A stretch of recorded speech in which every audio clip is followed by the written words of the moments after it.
El sistema de construcción con adobe sismo resistente. Con los terremotos que sufrió El Salvador en enero y febrero de 2001, se vieron afectados seriamente muchos pueblos y ciudades caracterizados por su herencia colonial. Estas edificaciones, con sus anchas paredes de adobe, sus altos frontales y sus pesados techos de teja y madera aserrada, fueron a juicio de muchos las causantes de las pérdidas humanas.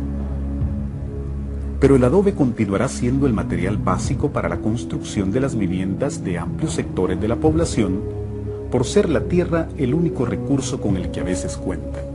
Por ello, es necesario conocer por qué sucumbieron las viviendas de adobe en los pasados terremotos. Las viviendas de adobe colapsaron sobre todo debido a los siguientes errores técnicos: la inexistencia de un sobrecimiento que proteja la base para evitar la erosión de las primeras hiladas de adobes, la ausencia de refuerzos verticales y horizontales y de una solera de coronamiento, la elaboración de adobes sin el análisis previo de la calidad de los componentes de la tierra utilizada y sin los materiales que le dan estabilidad, el cuatrapeado inadecuado y el uso de adobes rectangulares no dan suficiente amarre a las paredes. Las paredes construidas con adobes muy separados y sisas o juntas, muchas veces mayores al grosor de los adobes, con lo que no tienen la resistencia sísmica necesaria y las fallas se producen con facilidad. Las paredes extremadamente altas y sin apoyos laterales o contrafuertes las vuelve frágiles a los movimientos telúricos. Los techos muy pesados, por conformarse de tejas de barro cocido y grandes vigas de madera. Para que las familias construyan viviendas de adobe seguras, deben superarse estos errores técnicos, mediante la aplicación de los conocimientos sobre el sistema constructivo sismo resistente con tierra. Existen criterios para el diseño estructural de viviendas con adobe sismo resistente, siendo ellos los siguientes: el diseño de la vivienda como una unidad proporcional. Esto quiere decir que la unidad habitacional debe corresponder a un cuadrado perfecto, en donde la distancia de pared a pared debe ser 10 veces el ancho del adobe. En caso de edificar espacios más amplios, es necesario construir contrafuertes a la distancia proporcional establecida. La construcción de una fundación fuerte. Si el adobe es de 30 por 30 por 10 centímetros, la zanja para la construcción del cimiento debe tener un ancho de 45 centímetros y una profundidad de 40 centímetros. Este cimiento se hace de mampostería de piedra con cemento, arena sin colar y piedras de diferente tamaño. La proporción de la mezcla es de 1 parte de cemento por 5 de arena. El sobrecimiento es la segunda parte de la fundación, la cual se arma del mismo ancho del adobe a manera de canaleta o encofrado, a una altura de 20 centímetros. El sobrecimiento sirve para proteger las primeras hiladas de adobes contra la humedad y para amarrar los bastones con una solera compuesta por vara de Castilla. La fundación se construye de forma continua, incluyendo los tramos de contrafuertes y huecos de puertas. El uso de refuerzos verticales y horizontales que den resistencia sísmica a la vivienda.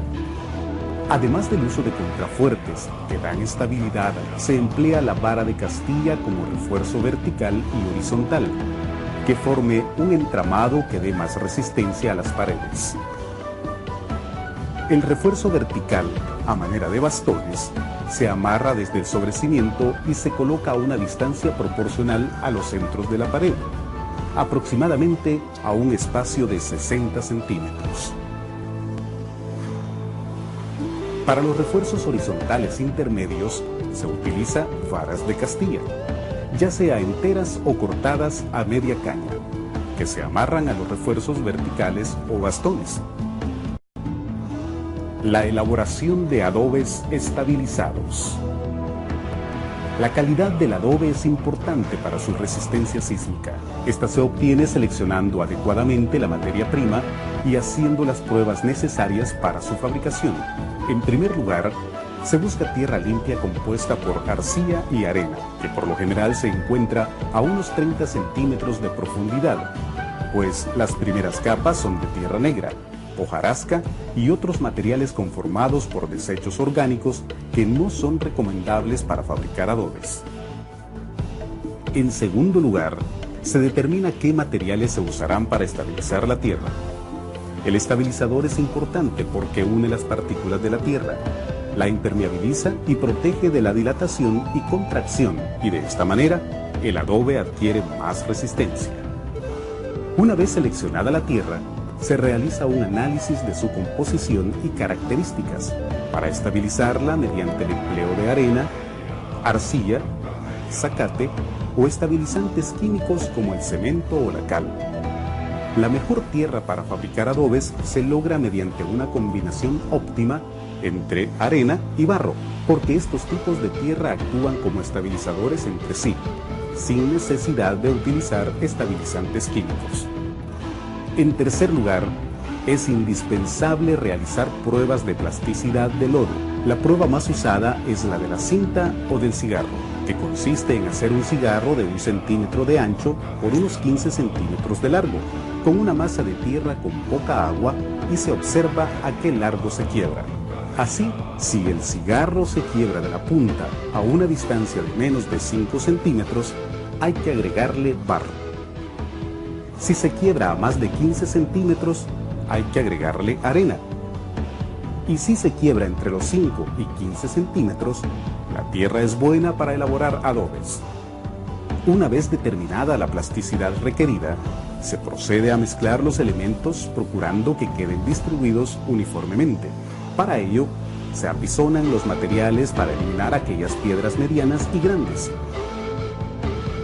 Luego, al barro se le agrega agua, formando un volcán que se cierra poco a poco para dejarlo reposar un día. Con ello logramos que las partículas se disuelvan uniformemente y que se facilite el batido de lodo.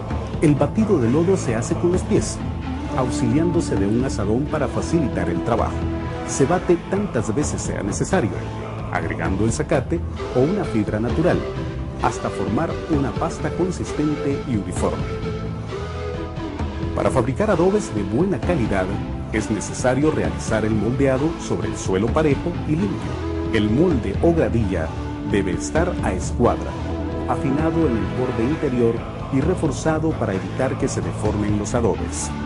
El lodo se vacía con fuerza en el molde y se presiona bien en las esquinas para lograr aristas y bordes perfectos.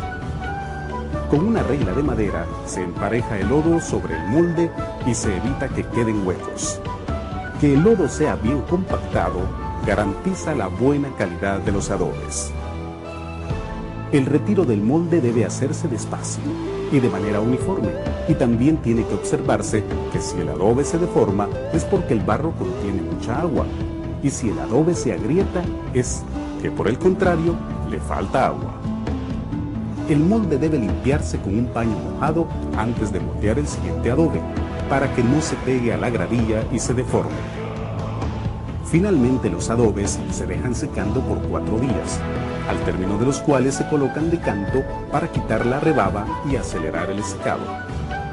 No es recomendable trasladarlos y apilarlos antes de los 15 días, pues se perderán muchos con la manipulación. El levantamiento de paredes mediante adobes cuatrapeados. La mejor resistencia sísmica de la unidad habitacional se logra pegando de manera traslapada adobes que tengan forma cuadrada. Los adobes deben quedar traslapados a la mitad entre hiladas. El traslape en las uniones, cruces y entre hiladas e incluso en los contrafuertes garantiza un mejor amarre. El cuatrapeado determina que el avance de la obra sea horizontal, de modo que cada hilada de adobes se pega hasta cerrar el anillo del módulo. Asimismo, se recomienda que la altura máxima de pared a levantar no sea más de 1 metro por día, para evitar una posible desestabilización vertical. Además de la solera intermedia elaborada con vara de Castilla, se construye una solera de coronamiento a la altura de la puerta y de las ventanas. Esta solera de coronamiento se hace utilizando un adobe de suelo cemento en forma de U, con un refuerzo horizontal constituido por una viga alacrán de 3/8. El concreto se prepara en la proporción de 2 de arena, 2 de grava y 1 de cemento. Otra alternativa puede ser construir un molde o encofrado. A partir de la solera de coronamiento se construyen las hiladas faltantes y los mojinetes. Una alternativa para aligerar los mojinetes y la cumbrera es mediante la colocación de una quincha, que consiste en paneles de madera con un entramado de vara de Castilla.